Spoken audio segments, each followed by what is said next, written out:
친절한 나르시시스트들.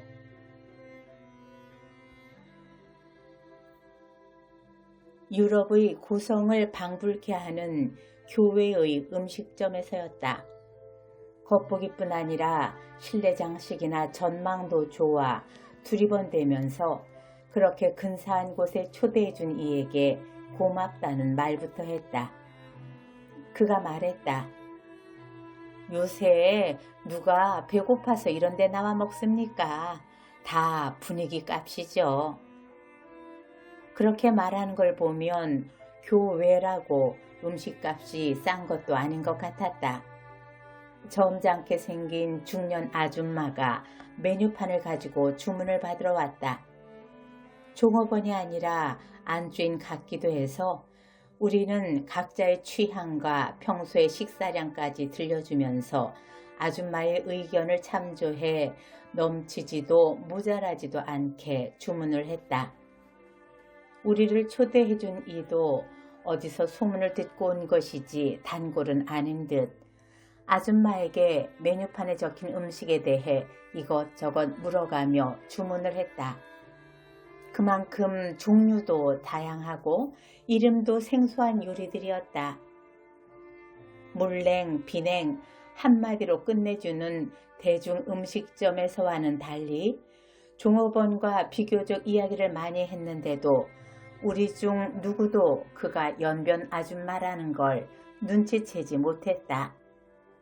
남쪽에 온 지 오래돼서인지 남다른 노력의 결과인지는 알 수 없었지만 그 아줌마는 거의 연변 사투리가 남아있지 않은 완전한 표준말을 쓰고 있었다. 그러나 말하는 것과 알아듣는 것과는 다른 모양이다. 그 여자는 우리보다 먼저 주문을 한 테이블 손님들로부터 대단히 혹독한 야단을 맞고 있었는데 손님의 말을 잘못 알아들어서 엉뚱한 음식이 나온 모양이었다. 그 손님이 어딜 가나 맑게 못 알아듣고 촌스러운 연변 아줌마들 때문에 기분 잡친다고 호통을 치고 있는 걸 듣고 안에서 주인 같은 남자가 급히 뛰어나왔다.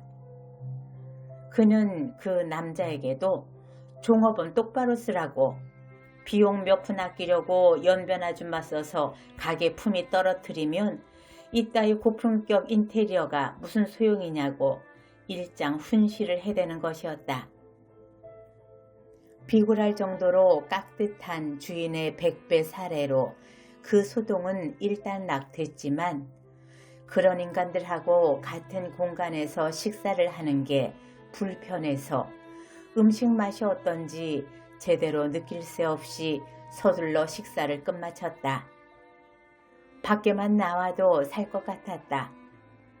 다행히 멀리 한강을 바라보며 쉴 수 있는 넓은 마당에 커피 자판기도 있고 야외용 의자도 배치돼 있어서 좀 더 쉬다 올 수 있었다. 식사 시간이 한참 지난 때여서 마당에도 우리밖에 없었다. 그 꼴사나운 인간들은 언제 그랬더냐 싶게 포만감으로 이드르르해진 얼굴로 나오더니 몇 대의 차로 나눠 타고 우리 앞에서 사라졌다.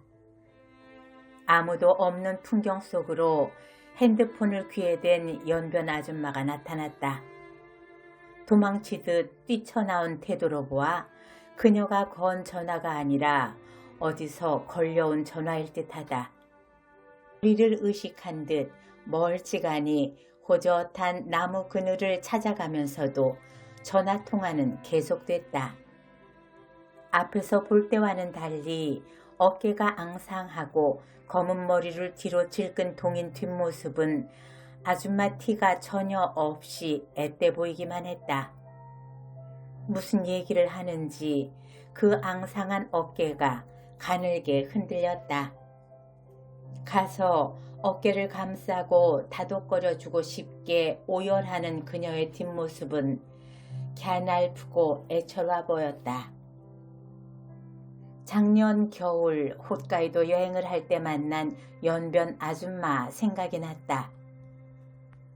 목적 없는 여행이었다. 일상생활이라고 무슨 목적이 있을까마는 직장이 있는 것도 아니면서 톱니바퀴에 맞물린 것처럼 내 뜻과는 상관없이 쉴 새 없이 돌아가야 하는 일상에 대한 실증에서 비롯된 여행이었다. 단지 여기가 아닌 딴 데 있고 싶어서 비싼 비행기 타고 외국 여행까지 하는 건 좀 사치인가? 내가 보기에 여행가라기보다는 여행의 달인으로 보이는 엘 시인이 그쪽을 권하고 동행까지 해주었으니 금상첨화, 분에 넘치는 사치였다. 온천도 하고 눈도 보고 게도 먹자고 했다. 치토세 공항에서 국철로 오타루까지 갔다. 홋카이도가 처음이니까 오타루도 물론 처음이지만 그쪽 여행을 많이 해본 사람들로부터 들어서 예상한 대로 운치 있고 어딘지 정이 가는 소도시였다. 시인이 예약해 놓은 숙소는 도심에서 떨어진 한적한 일본식 료칸이었다. 겉으로 보기에는 나지막하고 간판도 잘 안 보이는 시골집 같으면서도 안은 넓고 깊고 미로처럼 꼬불꼬불한 2층 구조였다. 우리를 반갑게 맞는 여주인은 물론 일본 여자였지만 주인과 거의 동격으로 보이는 중년 여자는 곱고 상냥한 우리말을 쓰는 연변 아줌마였다. 장춘대학의 일본어과를 나와 교편 생활을 하다가 이곳으로 취직해왔다고 했다. 남편은 아직도 중국에서 교편 생활을 하고 딸은 여중생이라고 했다. 고학력 여성이 앞으로 더 잘 살기 위해 남편과 자녀와 헤어져 사는 사정이 우리나라에 취업해 와 있는 연변 여성과 조금도 다르지 않았다. 그 여자는 방을 안내해 주면서 동행인 시인과 어떤 관계인지 물었다. 친구라고 할까 문우라고 할까 하다가 많은 나이 차이를 생각해서 친척이라고 했다. 그러면 한 방을 쓸 것이지 여기 방값이 얼마나 비싼데 각 방을 쓰느냐고 안타까워했다. 방값이 비쌀 만하게 복층 구조로 되어 있는 2층은 침대가 둘인 양실이고 아래층은 넓은 다다미 방이고 골방 속엔 10명이 자도 부족함이 없을 만한 넉넉하고 정갈한 침구가 들어있었다. 단체 여행이라면 20명이 자도 족할 만한 방이었다. 혼자 쓰긴 좀 과하다는 걸 시인했더니 그럼 지금이라도 바꿀 수 있으면 바꿔보겠다고 했다. 물론 안 그래도 된다고 거절했지만 사실 그건 주인의 이익을 도모해야 하는 종업원이 할 소리가 아니었다. 그런 소리를 그 여자는 마치 시골 사는 이모나 고모가 도시에서 펑펑대며 사는 조카에게 뭐하러 이런 과용을 하고 그래. 돈 아껴야지. 하는 투로 아무렇지도 않게 구수하게 말하는 것이었다. 주중이라 방은 남아도는 것 같았고 공중탕, 노천탕 다 한산했고 방에 딸린 욕실도 노천탕처럼 눈 덮인 사냐의 경치를 즐기면서 하게 돼 있었다.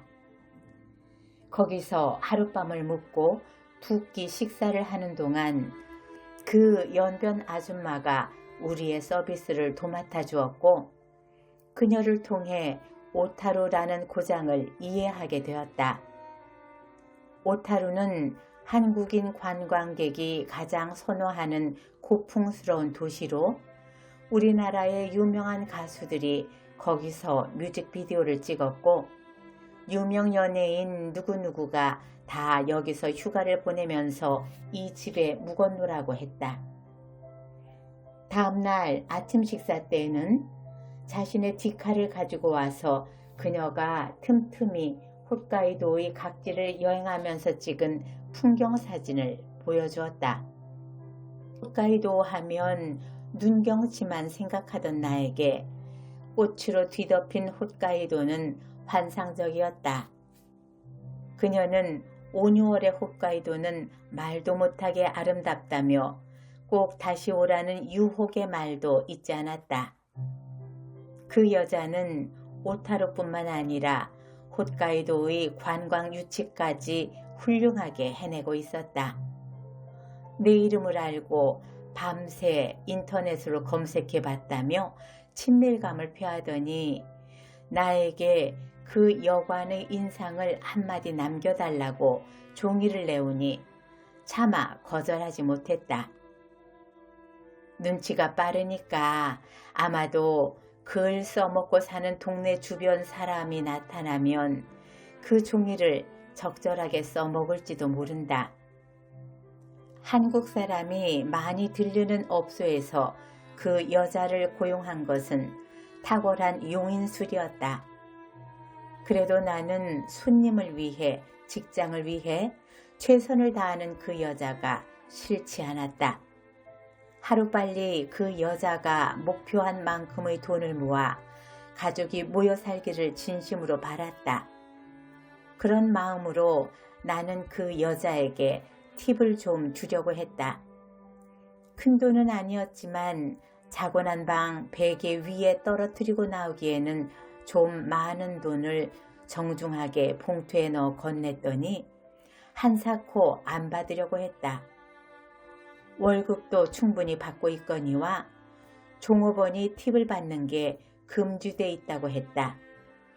단호하고 당당한 그녀의 태도 때문에 손이 부끄러워진 나는 이건 팁이 아니라 이 역에서 같은 동포를 만난 반가움의 표시라고 했던가? 주인한테는 내가 억지로 주고 갔다고 말하고 주인이 너한테 주면 내가 갖고 주인이 야단치고 압수하면 까짓것 압수당하고 말라고 했던가. 아무튼 주섬주섬 구차한 소리를 해서 억지로 떠맡겼다. 팁을 그렇게 어렵게 주다니.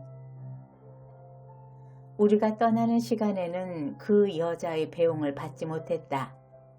교대 시간이 되어 자기 집으로 돌아갔다고 했다. 자유롭게 지낼 수 있는 시간이 넉넉해서 그렇게 많은 사진을 찍을 수 있었구나 수긍이 갔다. 월급을 넉넉히 받고 있다는 말도 사실일 것이다. 좋은 대접을 해주지 않는 남의 나라를 그렇게 사랑할 수는 없는 일이었다. 그 여자가 찍은 사진에는 그곳 자연에 대한 그 여자의 사랑과 찬탄이 고스란히 스며 있었다. 우리나라의 연변 아줌마와 일본의 연변 아줌마의 현격 간 차이는 개인의 성격이나 운명의 차이가 아니라 그쪽과 우리의 사람 부리는 요령, 용인술의 차이가 아닐까? 사실 한 사람이 가진 모든 능력을 이용해 최대의 이익을 취하고 있는 건 우리보다는 그쪽이 더하건만 그쪽은 자존심을 최대한 살려가며 일을 하고 있었다.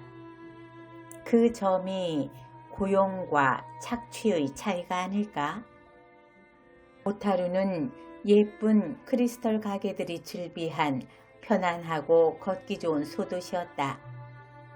나는 아기자기한 가게들의 친절에 홀려 끼고 다닐 것 같지도 않은 유리반지를 여러 개 샀다. 그리고 삿포로로 가는 국철을 타기 위해 역전에 맡겨놓은 짐을 찾아가지고 역으로 갔다. 시인이 짠 일정은 오타루에서는 1박만 하고 삿포로에서 2박을 하기로 되어 있었다. 시인이 삿포로행 열차표를 사기 위해 5,000엔짜리 지폐를 기계에 넣었다. 시인이 명령한 대로 삿포로행 열차표가 2장 나오기는 했는데 거스름돈이 동전만 나오고 지폐가 나오지 않았다. 기계가 2,000엔을 꼴깍 한 것이다. 시인이 기계를 두들겨도 보고 쳐보기도 했지만 기계는 아무런 반응이 없었다. 시인은 옆에서 지켜본 나에게도 동전만 나오고 지폐는 안 나온 게 맞는지를 확인해 보려고 했다. 나는 맞다고, 내 두 눈으로 똑바로 봤다고 장담을 함으로써 그를 안심시키려고 했다. 다행히 자동 판매기에는 만약 기계에 이상이 있을 때 사람을 부를 수 있는 버튼이 있었다. 그 버튼을 누르니 즉시 유리창 너머에서 직원이 나타났다. 젊은데도 약간 어깨가 굽은 왜소한 남자였다. 자초지종을 얘기했더니 심히 미안한 얼굴로 기계를 점검해 보겠다고 하면서 안으로 들어갔다. 기계를 점검해 보는 시간이 그리 오래 걸리진 않았다. 다시 나타난 그가 하도 미안하고 황송한 얼굴을 하고 있어 기계의 오작동이 밝혀진 줄 알았는데 아니었다. 기계의 기록은 방금 5,000엔 받고 2,000 몇백엔 거슬러 준 걸로 나온다고 했다. 우리가 기계를 쓴 후에는 다른 사람이 쓴 일도 없었고 그 기계 없이도 표 사는 사람들에게 지장이 없을 만큼 여러 대의 자동 판매기가 놓여 있었다. 우리는 당연히 우리가 잔돈밖에 못 받았다는 사실을 재차 강경하게 주장했다. 그는 죄송하다는 말을 여러 번 반복하고 나서 그 기계의 오늘 하루 매상과 잔고를 맞춰보려면 좀 시간이 걸리는데 그래도 괜찮겠냐고 물었다. 그리고 앉아서 편안히 쉴 수 있는 방을 안내해 주었다. 조금 지루했던지 시인이 앉아있지 못하고 일어서서 요새 젊은이들이 흔히 하는 폼으로 바지 주머니에 손을 찌르고 약간 건들대다가 이게 뭐지? 하면서 1,000엔짜리 지폐 2장을 꺼내는 것이었다. 우리의 불찰이었다. 주머니 먼저 뒤져보는 게 순서인데 나한테 먼저 물어보다니. 그러나 내가 옆에서 지켜본 바로는 분명히 짜르릉 소리를 내며 잔돈만 나왔다. 그러나 그가 기계를 작동하는 동안 한순간도 내가 한눈을 팔지 않았다고 어떻게 장담할 수 있나.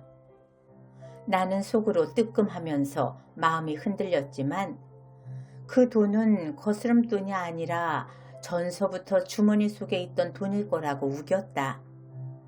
돈샘이 어두운 나를 대신해 돈은 그가 맡아서 썼으니 얼마든지 그럴 수도 있는 일이었다. 그렇지만 그는 지갑을 따로 가지고 있었고 주머니에서 나온 돈이 딱 2,000엔이라는 건 암만 해도 찜찜하다 했다. 사무실에 가서 이 사실을 말해야 하나, 잠자코 기다려야 하나, 미처 정할 새도 없었으니 아마도 당황하고 있는 우리의 표정을 가다듬을 새도 없었을 것이다. 영무원은 여전히 송구스럽고 미안한 얼굴로 나타나 컴퓨터로 뽑은 기나긴 기록을 보여주면서 하루에 들어오고 거슬러준 돈을 뺀 순수 매상이 기계에 남아있는 잔고와 일전의 차이도 없이 딱 맞아떨어진다고 했다. 그는 그 사실을 설명하는 동안 매우 또는 진실로 죄송합니다만 소리를 수도 없이 삽입했다. 우린 그때 이미 기계는 잘못이었고 실수는 우리가 했다는 걸 알고 있었다. 그래도 체면은 있어서 우리는 우리의 경솔을 솔직하게 고백하지 못했다. 우리가 도대체 어떤 얼굴로 그의 죄송을 접수하고 서 있었는지 거울에 비춰보지도 못했고 사진을 찍어주지도 못했으니까 알 도리가 없지만 나중에 생각해도 얼굴 가죽 두꺼운 건 우리보다도 그 영무원일 듯 싶다. 그의 얼굴은 처음부터 우리보다는 기계를 믿고 있었다. 또한 우리가 박박 우긴다 해도 기계가 인정하지 않는 잘못을 인정하고 돈을 내줄 사람은 아니었다. 사람 됨보다도 제도가 그렇게 돼 있지 않을 것이다. 그는 아마 우리를 잔돈이나 사기 쳐먹고 다니는 모자 사기꾼쯤으로 생각하지 않았을까? 몇 년 전 일이지만 우리나라 500원짜리와 그 나라 500엔짜리 크기가 비슷한 걸 이용해 자판기를 돌며 사기를 친 한국인 사기꾼 일당을 생각하고 있을지도 모른다. 우리는 그 영몬의 참을성 있고도 완벽한 친절을 피해 도망치듯이 개찰구를 통과했다. 그가 어떤 얼굴로 우리 뒤통수를 전송하고 있는지 돌아보고 싶었지만 못 돌아봤다. 사람의 두 얼굴을 보는 건 두려운 일이므로 그가 여전히 황송한 얼굴로 우리를 전송하고 있다고 해도 두렵기는 마찬가지일 것 같았다. 오타루에서와는 달리 삿포로에서는 역전에 있는 고층 호텔에 묵었다. 한참 제철인 털개를 비롯해 온갖 종류의 개의 맛을 보고 펑펑 쏟아지는 눈도 맞아보았다. 가까이에 큰 서점 기노쿠니아가 있어서 저녁엔 거기에 들러서 책을 뒤적거리는 재미도 쏠쏠했다. 1층 입구로 들어서자마자 바로 눈에 띄는 잡지매대에는 우리나라 배우들, 배용준, 송일국 등 낯익은 연기자들을 표지로 한 잡지들이 즐비하게 꽂혀 있었다. 한류라는 걸 현지에서 목격한 것 같아 반가웠지만 나는 왠지 그 앞에서 걸음을 멈추지 못하고 빨리 지나쳤다. 내가 쓴 책이 신간으로 나와 서점의 좋은 자리를 점하고 있는 동안은 그 서점을 피하게 되는 것과 비슷한 겸연쩍은 마음 때문이었다. 나도 그런 내가 싫지만 나에게는 그런 변변치 못한 데가 있다. 직원들한테 원예, 뜨개질 등 실용 서적이 있는 데를 물었더니 앞장서서 안내해 주었다. 그곳은 실용서적 서가로 사면의 벽을 만들고 그 안에서 책을 읽을 수 있도록 편한 의자들이 놓인 코너였다. 나는 그곳에 퍼더리고 앉아 멋있는 가디건 뜨기라는 책을 애모하며 읽었다. 딸들을 열어둔 20, 30대적 나는 참 재봉틀도 많이 돌리고 뜨개질도 많이 했었다. 그때 어렵게 구한 일본 뜨개질 책은 내 꿈의 교본이었다. 화보도 아름다웠지만 무엇보다도 정확했다. 거기 나와 있는 대로 게이지를 내서 아이들 치수에 맞춰 코수를 계산해서 뜨면 기가 막히게 잘 들어맞았다. 어려운 무늬를 그대로 뜰 수 있는 것보다 옷감으로 재단하는 것처럼 한 치를 다투는 그 정확성이 좋았다. 손뜨개질 옷은 풀어서 다시 뜨는 재미도 여간 아니다.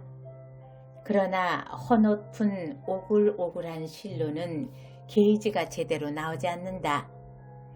긴 겨울밤 방에서 주전자에 물을 끓여가며 그 증기로 오글오글한 헌 털실을 곧고 폭신한 새실처럼 풀어내던 내 엄마 노릇의 고달픈 기쁨을 어찌 잊을까. 요새도 손으로 뜨개질하는 엄마들이 있는지 모르겠다. 전철 같은 데서 비늘같이 생긴 줄로 가방을 뜨는 여자들은 덜어 봤지만 옷을 뜨는 것 같지는 않다. 손뜨개질 옷을 입은 아이를 본 것 같지 않으니 일본 여자들은 아직도 손으로 뜨개질을 하는 것일까? 이렇게 다양하고 아름다운 뜨개질 책이 출판되고 있는 걸 보면 그럴 것도 같다. 나는 그 매장에서 읽던 뜨개질 책과 원예 책을 샀다. 원의 책은 우리 마당을 가꾸는데 참고가 될까 해서이고, 뜨개질 책은 다시 뜨개질을 하기 위해서가 아니라 그 정확성의 아름다움 때문이다. 서가에 읽기 위한 책 말고 때때로 꺼내보고 애무할 수 있는 책을 가까이 꽂아 놓을 수 있는 것도 나의 은밀한 기쁨이다. 좁은 고장에서 한밤을 더 자게 되어 다음 날은 심심해서 또 기노쿠니아에 갔다. 책 구경이 그래도 가장 덜 심심한 것 같았다. 신간 서적을 보다가 유미리의 책과 무라카미 하루키의 책이 나란히 진열되어 있는 걸 보았다. 그 서점에서 한 달 전쯤에 나온 따끈따끈한 책들이었다. 두 권을 뒤적이다가 하루키의 책을 샀다. 첫 장에 사진이 들어있는데 마라토너 사진이었다. 달리고 있는 날씬하고 단단한 남자는 뒷모습이어서 누군지 몰랐는데 저자 자신이었다. 책 제목도 달리기를 말할 때 내가 하고 싶은 이야기로 되어 있었다. 아주 오래전에 미시마 유키오의 신간을 펼쳐보다가 그가 우통을 벗고 단단한 근육을 자랑하듯이 찍은 사진을 보고 그는 아마 나르시시스트일 거란 생각을 한 적이 있다. 달리는 하루키를 보면서도 같은 생각이 들었다. 나는 하루키의 소설을 많이 읽었고 좋아한다. 그의 문학적 가치에 대해 국내에서도 평가가 구구한 줄 알지만 내가 좋으니까 좋아할 뿐 남들의 평가는 나하고 상관없는 일이다. 소설을 재미로 읽지 공부하려고 읽지는 않으니까. 그러나 누구에게 그를 좋아한다고 말한 적은 없다. 일본 것에 대해 좋아하는 것도 있고 싫어하는 것도 있지만 좋아하는 것에 대해서는 솔직하지 못한 편이다.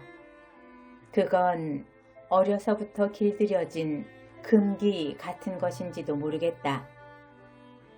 편모스라에서 자랐지만 할아버지의 편애가 아버지의 빈자리를 채워주고도 넘쳤는데 할아버지는 독립운동가도 못되면서 지독한 일본 혐오주의자였던 것 같다. 뭐든지 농산물까지도 못생기거나 맛없는 것은 외자를 붙여 말씀하셨다. 외무, 외호박, 외참외, 하다못해 못생긴 여자는 외장녀 하는 식이었다. 산물이 귀한 농촌이어서 명태찌개도 귀한 음식이었는데 한 번은 물이 안 좋은 명태로 찌개를 했는지 할아버지가 이게 어떻게 명태찌개냐 외태찌개지 하면서 내치시던 생각이 난다. 여북해야 요새도 곧잘 학교에서 배운 것과는 상관없이 일본 면적이 우리의 남북한을 합친 면적보다 작은 것처럼 여길 적이 있다.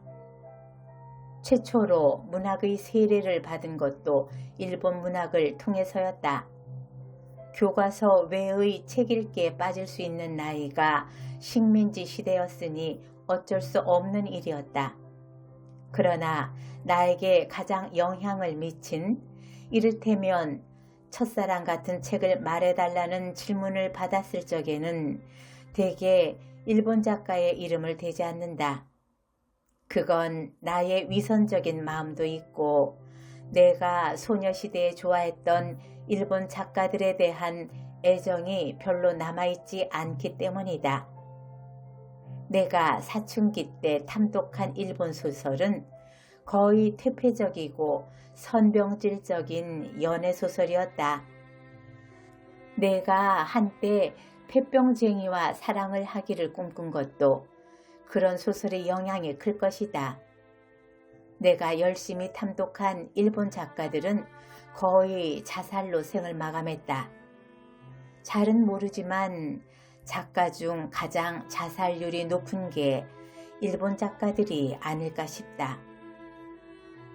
하루키의 소설을 접하면서 일본 작가들에 대한 나의 그런 고정관념을 깨트린 새로운 작가의 등장 같은 신선함을 느꼈었는데, 그날 밤 그의 달리기를 말할 때 내가 하고 싶은 이야기를 읽으면서는 그게 더욱 확실해졌다.